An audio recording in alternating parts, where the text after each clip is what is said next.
Retour à questions d'actualité sur les ondes de Radio VM en compagnie de Jean-Philippe Trottier. On se souvient de l'expression mondialisation heureuse qui signifiait la paix entre tous les peuples incités à commercer et non plus à guerroyer entre eux. Mais on connaît aussi notre expression qui vient assombrir un peu le portrait. Le malheur des uns fait le bonheur des autres. Autrement dit, une mondialisation heureuse ne l'est que pour certains. Elle est malheureuse pour d'autres et pour la majorité des autres. Le point avec Simon-Pierre Savard-Tremblay, président de Génération Nationale, qui évoque la conséquence de ce phénomène, soit l'enfermement réglementaire des États par deux grandes instances de pouvoir, les transnationales avides d'argent et les institutions juridiques. Simon-Pierre Savard-Tremblay, bienvenue. Bonjour. On vous appelle SPST ou Simon-Pierre Savard-Tremblay? Ça fait un petit peu dur pour la langue. Écoutez, on va vous laisser ça à votre discrétion d'animateur. SPST, allez. Allez. On se vous voir en disant SPST, moi JPT. Imaginez un petit peu le degré familial. Donc je peux vous appeler JPT. Essayons. On va voir si ça va. On va voir si le téléphone. Et si on éclate de rire, on modifiera ça au montage. Genre. Non, c'est du direct. C'est du direct. Écoutez. Et vous êtes manifestement critique de la mondialisation. Regardons un petit peu. On pense que la mondialisation est un concept moderne qui a commencé dans les années 90. Mais vous semblez penser, je pense, quand je vous lis, vous dites, non, il y a une histoire. Déjà, au 16e siècle, ça a commencé. Disons qu'avec les grandes découvertes, c'est la première phase de mondialisation. Qu'est-ce que la mondialisation? C'est tout simplement l'extension des voies de communication internationales. C'est grosso modo, c'est ça. Le mot l'indique, c'est mondialisation, passage du local au mondial, apparition, autrement dit, d'une nouvelle échelle d'analyse, qui est le mondial, qui est le monde. Les grandes découvertes, quoi? Espagnole, portugaise, française, anglaise? L'Amérique, quoi? Toute grande découverte, parce qu'elle utilisait les canaux au maximum de communication, est une mondialisation, mais c'est certain que à cette phase-là, la mondialisation n'est pas libérale. Elle est extrêmement ce qu'on appelait mercantiliste, c'est-à-dire que l'État intervenait beaucoup pour soutenir son commerce. Et là, si on saute un petit peu, il y a la mondialisation libérale qui, elle, vous la faites commencer quand? En réalité, il y en a une qui se termine avec la Première Guerre mondiale. Quand on nous dit que l'interdépendance des économies va nous amener la paix, rappelons-nous qu'au moment où la Première Guerre mondiale est déclenchée, les économies des pays européens sont encore plus interdépendantes qu'elles ne sont aujourd'hui. Ça n'a pas empêché ce qui s'est passé.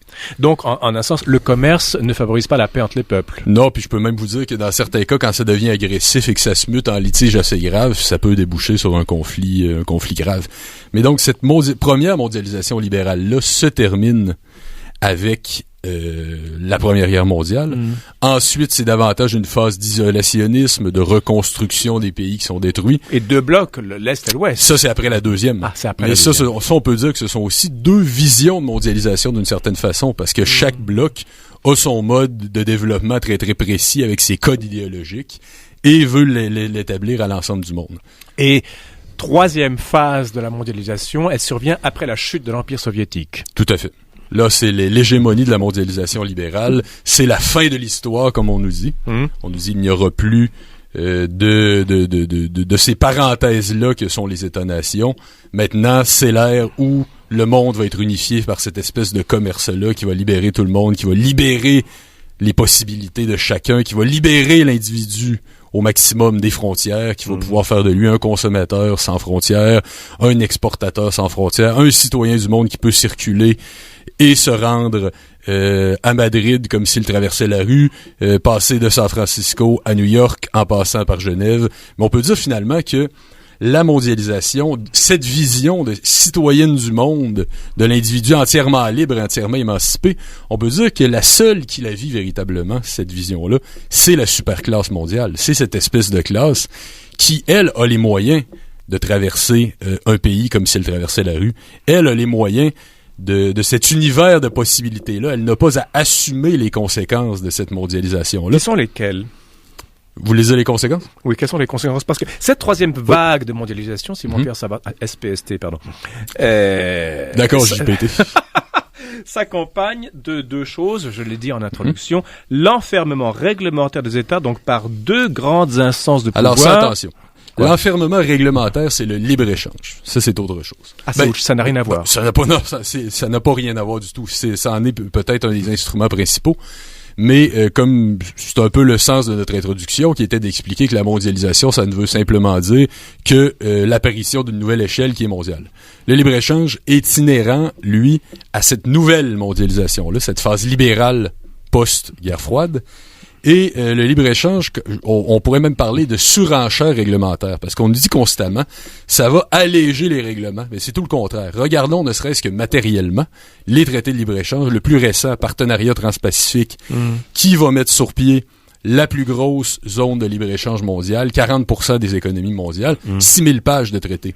6000. Donc, si ça, c'est allégé... Pour alléger, oui. On a vu d'autres allègements, disons, dans l'histoire. Et puis même, l'idée de cet enfermement réglementaire-là, c'est aussi extrêmement libéral. Parce que dans l'histoire, au sein des économistes, il y a toujours eu un débat entre doit-on imposer des règles économiques ou, au contraire, doit-on laisser à l'État une certaine latitude. Tout se joue sur le rôle de l'État, finalement. En grande partie. Votre première mondialisation liée aux découvertes européennes des Amériques, notamment au XVIe siècle, était intimement liée au rôle des États, qui mettaient de l'argent, etc., qui finançaient tout ça. Aujourd'hui, cette troisième vague qui a commencé dans les années 90, l'État s'étiole peu à peu, et il y a de nouveaux acteurs qui prennent le relais. C'est-à-dire qu'il a une nouvelle vocation. Vous savez le terme de compétitivité qu'on nous martèle fréquemment. La compétitivité, c'est cette idée que la vocation de l'État, parce qu'il en a une dans la doctrine actuelle, il en a une même fondamentale, son but est de s'assurer pour la circulation totale et intégrale des capitaux, son but est de s'assurer que sa place et d'assurer sa place dans les grands classements mondiaux comme État qui accueille le mieux les entreprises. Donc, son but est de former une main-d'œuvre qualifiée. Donc, l'éducation n'est plus un endroit où on va former des individus plus complets avec une culture générale, avec une connaissance du monde. Le but est d'en faire des travailleurs potentiels. Donc, vocation très, très économique. Donc, encore une fois... Fournir les infrastructures. Fournir une bonne technologie, de bonnes avancées scientifiques. Donc, l'homme n'est qu'un producteur. Des politiques fiscales qui vont être avantageuses pour la compagnie qui s'installe. Mais ça veut dire, Simon-Pierre SPST, encore une fois, SPST, ça veut dire que l'homme redevient, comme dans le marxisme en un sens, un agent de consommation et de production, mais glorifié. On peut dire ça. Alors, quid de la société civile? Non, le citoyen, c'est terminé. C'est le client. C'est fini. C'est le client, maintenant. C'est le client. Oui, c'est le client.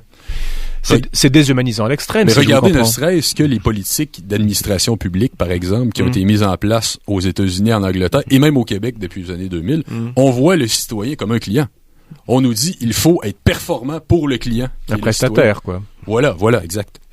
D'accord. Même chose un peu avec l'ensemble des services de l'État, finalement, qui ont tous été modifiés un à un pour répondre à ces exigences économiques-là. Vous avez mentionné le partenariat transpacifique. Moi, je pense aussi à l'accord de libre-échange entre le Canada et l'Europe. Je pense c'est un autre bon exemple. À l'ALENA, par exemple. Il y en a certainement d'autres.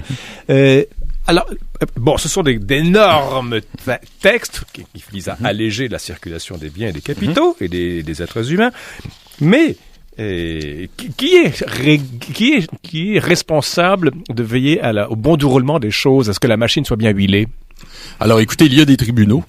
Et ça, le mécanisme des poursuites, c'est extrêmement intéressant à observer.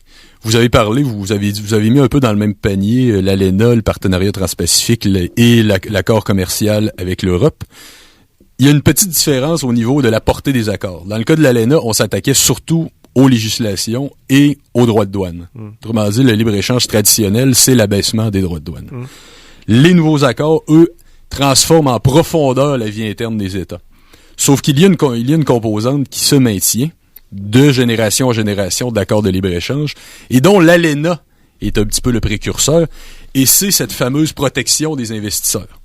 Autrement dit, c'est cette idée qu'un investisseur étranger qui est sur votre territoire a automatiquement les mêmes droits que la compagnie nationale et que cette entreprise-là ne doit pas être limitée d'une quelconque façon dans sa manière de rechercher le profit. Mais si elle se sent limitée, elle va poursuivre qui? Alors écoutez, je vous lis par exemple l'article du fameux chapitre 11, c'est relativement court. Aucune des parties ne pourra directement ou indirectement nationaliser ou exproprier un investissement effectué sur son territoire par un investisseur d'une autre partie, ni prendre une mesure équivalente à la nationalisation ou à l'expropriation d'un tel investissement. Alors, on peut d'abord se dire, évidemment, une compagnie qui s'installe ne veut pas être nationalisée.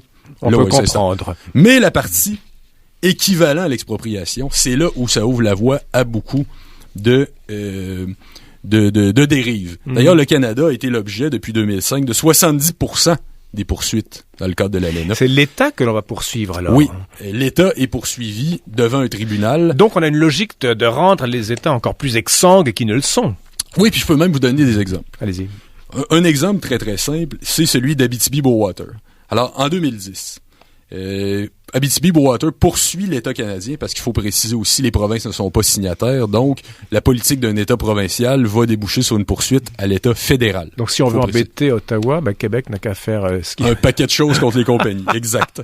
Alors Abitibi-Bowater, pour toutes sortes de raisons financières, bref, pour les raisons je vous épargne un peu les détails, en vient à poursuivre Ottawa à cause d'une politique qui est causée par Terre-Neuve, à cause d'une politique de Terre-Neuve.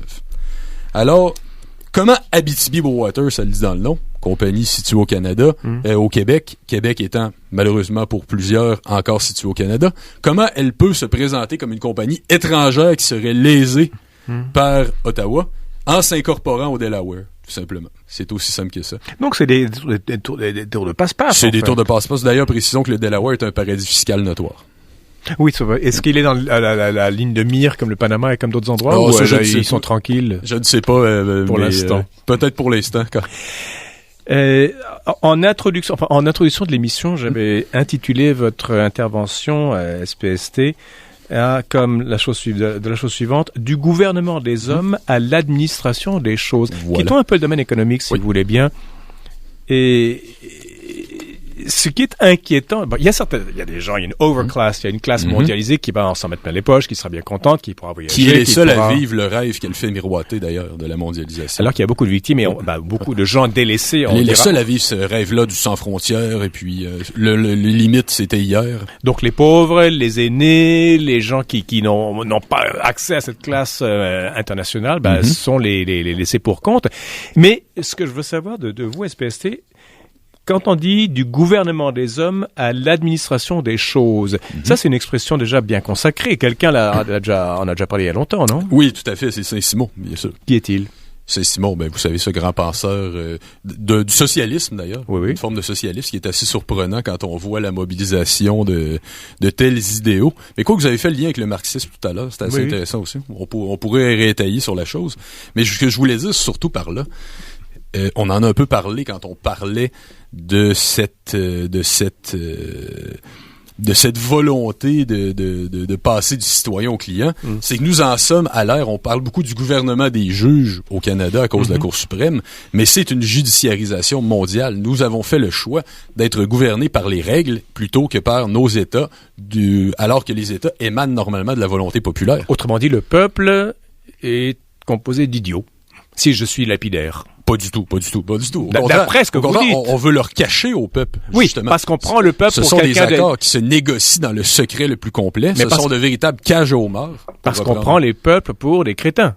Oui, ou qui peuvent pas se gérer eux-mêmes, qui comprennent pas les grands enjeux mondiaux, etc. Donc, on laisse le peuple... mais ils ont leur utilité économique, le peuple. Oui. On les méprise pas complètement. Mais comme agent passif. Voilà. Ils peuvent pas introduire un changement effectif dans la mondialisation. C'est-à-dire qu'on ne souhaite pas qu'ils le fassent, bien sûr.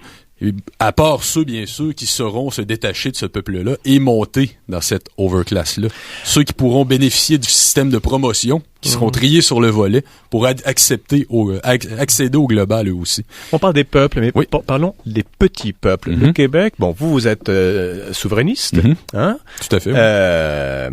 Donc, le peuple québécois, qui est un petit peuple, comment va-t-il tirer son épingle du jeu, puisqu'il semble être... il a embarqué sur le train de la mondialisation, mais goulûment, je pense. Oui, disons que le Québec, dans le cas du Québec, le Québec est entré pour ces raisons de petits peuples, justement, de petites nations, puis on dit pas ça négativement, on dit pas avec mépris, bien sûr, on parle de petites nations au sens où nous avons une nation qui n'a pas un État complet, qui n'a pas un État qui peut agir sur l'ensemble des fronts, et un peuple dont l'existence a toujours été menacée. Donc on s'entend sur cette définition de petit peuple. C'est tout simplement pour la raison le peuple québécois est sauté tête première dans la mondialisation simplement pour sortir de l'étroit marché canadien, pour pouvoir être dans le bloc nord-américain. Donc, c'est aussi simple que ça. Au lieu il y avait des des échanges raisons politiques. Oui, c'était tout simplement d'inverser les échanges, que ça ne soit Est-ouest, plus est-ouest, que ça devienne nord-sud, tout simplement. Ce qui est de bonne guerre. Oui, c'est ça. Il y avait des raisons politiques à ça, mais on est peut-être rentré trop profondément et trop rapidement parce qu'il y a eu le danger de la dissolution de la petite économie qui est la nôtre. Et on le voit. Qu'est-ce qu'on voit depuis quelques mois? Vente de siège social après vente de siège social. J'imagine que le cri du cœur de Serge Godin il y a quelques jours a dû vous toucher, non? C'est bien sûr. Ça va trembler. Tout à fait. Hein? N'est-ce pas? L'avenir s'annonce rose, gris, noir, vert. Il s'annonce. L'avenir n'est pas écrit. Comme le disait un grand philosophe qui est Terminator, dans Terminator 2, l'avenir n'est pas écrit, tout peut arriver, et je ne suis pas convaincu d'ailleurs que ce système-là va perdurer éternellement. Les peuples vont se révolter? Les peuples vont peut-être se révolter, les peuples constatent du moins que leurs classes politiques sont impuissantes, parce qu'un des effets de la chose, c'est que chaque nouvelle équipe gouvernementale, malgré la qualité de son marketing, même quand elle cache son impuissance sous les selfies, tombe très très rapidement dans l'impopularité. On sait de qui vous parlez, mais on ne le dira pas. Alors, Simon-Pierre Sabbat-Tremblay, vous êtes président de Génération Nationale. Merci infiniment. Merci JPT. JPT, c'est Jean-Philippe Trottier, vous l'aurez deviné, qui vous salue bien bas, chers auditeurs, vous remercie de votre fidélité.